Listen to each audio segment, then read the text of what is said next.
Good morning, my name is Michelle Parker. I'm here to speak about my mathematics program for Year 1s and counting on. The Australian Curriculum's content descriptor reads, develop confidence with number sequences to and from 100 by ones from any starting point, skip count by 2s, 5s and 10s starting from 0. The proficiency strands are fluency and understanding, which I look at in my pre-assessment. For students to be competent in counting on, they need to use counting strategies to carry out simple addition and subtraction equations. For this particular program, I'm only looking at counting on forward, so addition. My mathematics program runs for 2 weeks, each week with 5 lessons in there, so 10 in total, in line with the time allocation for mathematics. I use pre-assessment, lessons, summative assessment and formative assessment throughout. I've catered for diversity using the gradual release model, where students are either kept and helped further in a particular part, or they are expanded where needed. I use concrete, representational and abstract models to show the students.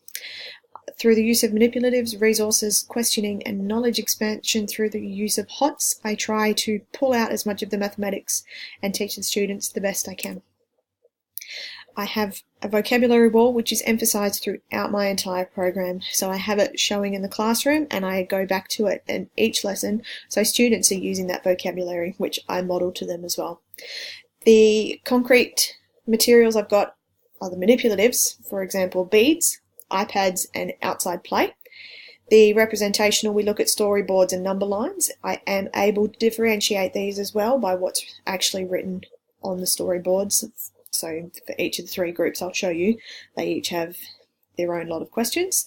And through questioning and HOT, so students look at the concept and show me if they're able to use that in a different way or create their own questions, for example.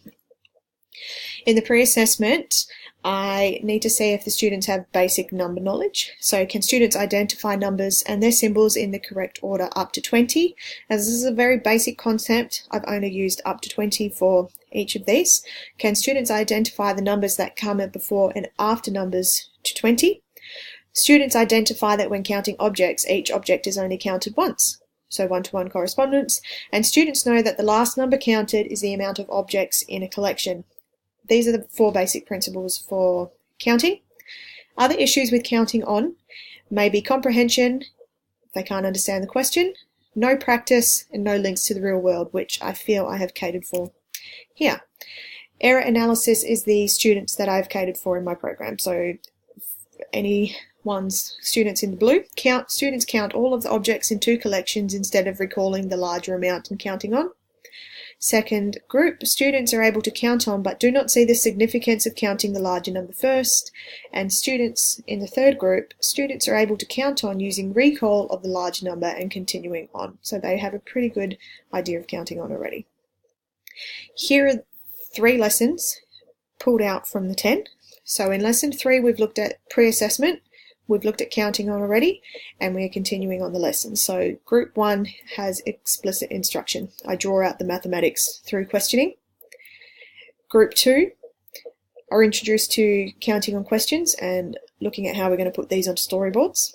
And again, group 3, introduction to counting on questions, which we then in the next lesson put onto storyboards, but it's a little less scaffolded for them because they do have some quite good knowledge of counting on already. In lessons 5, they're put into mixed groups. They look at storyboards and they all have a chance to participate. So if they've been using manipulatives, so the beads or the iPads, they can use this to participate in the group. 2 and 3 are able to do the same with any of the choices that they have. So while I've grouped them together on mixed ability, they are able to show the information how they like. So it's therefore peer tutoring. And in the last lesson 8, I use funny riddles as an introduction, and my group 1 are moving on from storyboards to number lines. Group 2 are moving from number lines to sums, and group 3 are looking at age appropriate questions and counting on from larger numbers. Lesson 9, my last group, does look at creating their own questions, and in all of these it is emphasised that when we're doing a problem, students need to look at each part and how we do it. So I am breaking it down for them. I do know that each class is going to be different and that each student is going to be different, but this has given me the foundational knowledge of this content, which is going to help if I get in a year 1 class, or if students later are having issues. I know that foundational part of the content that I can look back on. And it was very hard to differentiate, and while I had difficulties now, I feel this would be a lot easier with a lot of practice. But having the knowledge of resources and the information of mathematics, this will make my life easier. Having correct strategies as well. Thank you.